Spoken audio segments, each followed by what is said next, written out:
Hello and welcome to Livewire's Alternatives in Focus series. I'm Sarah Allen and today I'm joined by Lonsec's Chief Investment Officer, Nathan Lim. We're going to take a look at how investors can use alternatives in their portfolios. Thank you for joining me today, Nathan. Great to be here, Sarah. So to begin with, what role do alternatives play in portfolio construction?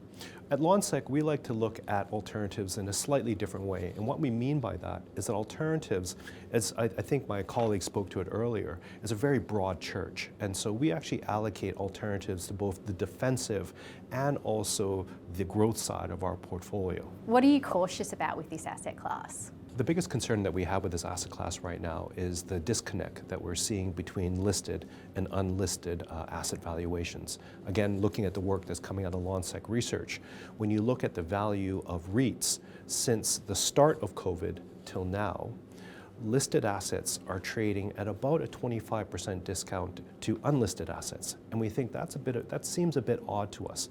And what we're concerned with the unlisted space is that perhaps this is setting up a period of persistent underperformance in the coming years for this asset class.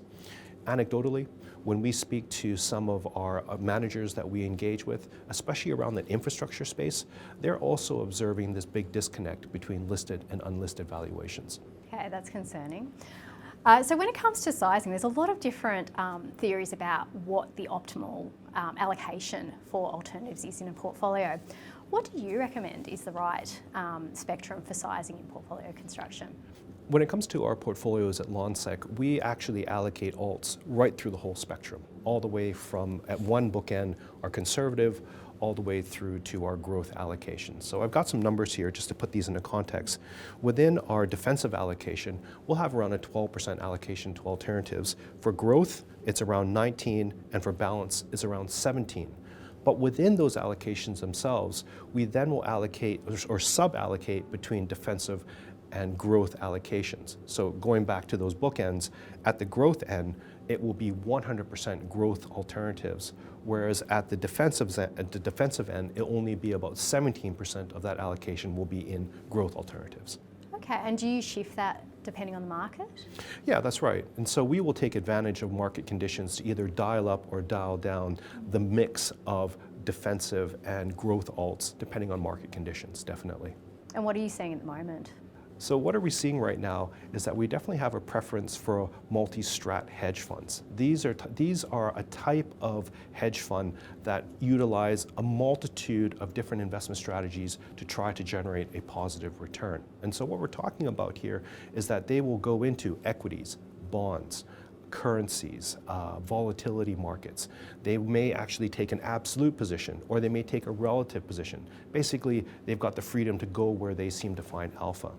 What we like about these strategies over this current point in the cycle is that they've really provided us good, steady returns in the portfolio. Said another way, what they've been able to do for us is zig when the market zags, right?